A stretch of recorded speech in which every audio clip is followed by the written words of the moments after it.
Bharatiya Janata party के प्रदेशाध्यक्ष सतीश पूनिया ने आज हनुमानगढ़ जिले के पीलीबंगा में जन आक्रोश महासभा को संबोधित किया। इस दौरान पूनिया ने राज्य सरकार को जुगाड़ की सरकार बताते हुए कहा कि राज्य सरकार बिना लाइट और ब्रेक की सरकार है और विधायकों के इस्तीफे वापसी पर बोलते हुए पूनिया ने कहा कि कांग्रेस विधायकों ने थूक कर चाटने का काम किया है। इसके अलावा उन्होंने किसान कर्ज माफी, पेपर लीक, भ्रष्टाचार, दलित और महिला अत्याचार के मामले को उठाते हुए कहा कि राज्य की जनता कांग्रेस सरकार से त्रस्त हो चुकी है। और इसके बाद पूनिया पत्रकारों से रूबरू हुए और पूनिया ने कहा कि जन आक्रोश यात्रा को राज्य में भारी समर्थन मिल रहा है और कांग्रेस की भारत जोड़ो यात्रा एक ढकोसला है और अब भारत जोड़ो यात्रा के समापन पर विपक्षी पार्टियां उनके साथ नहीं आ रही क्योंकि भानुमति का कुनबा बिखर गया है। इसके अलावा उन्होंने कहा कि अगले विधानसभा चुनाव में भारतीय जनता पार्टी राजस्थान में 180 से ज़्यादा विधानसभा सीटों पर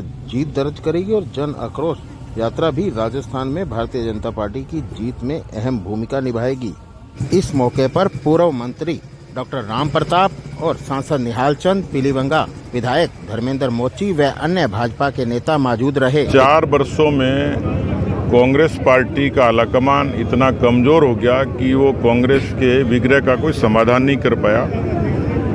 उनका तो कुछ बिगड़ेगा नहीं बिगड़ेगा, लेकिन 4 सालों में राजस्थान की आवाम को तकलीफ हुई। किसान कर्जा माफी के वायदे से तरसता रहा, नौजवान ठगी से रहा, कानून व्यवस्था पूरे तरीके से ध्वस्त हो गई।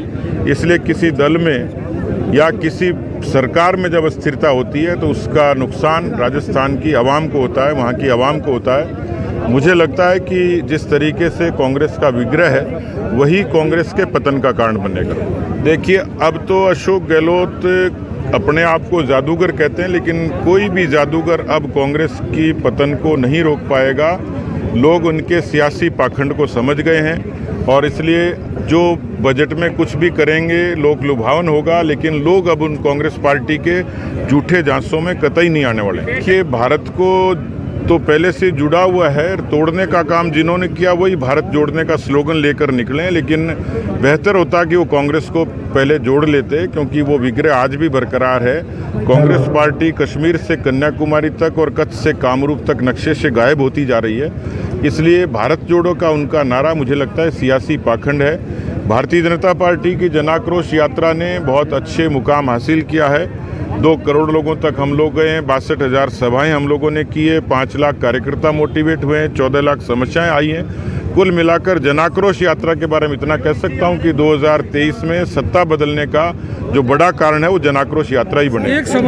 176 जगह पर भारतीय जनता पार्टी लोकसभा के 2019 चुनाव में ऑलरेडी लीड कर चुकी है और इसलिए ये जो आंकड़ा है ये आत्मविश्वास का, भरोसे का और कांग्रेस की दुर्गति के कारण उत्पन्न हुआ आंकड़ा है। ये बनेगी भी नहीं। भानुमति का कुनबा कितने दिन टिकेगा।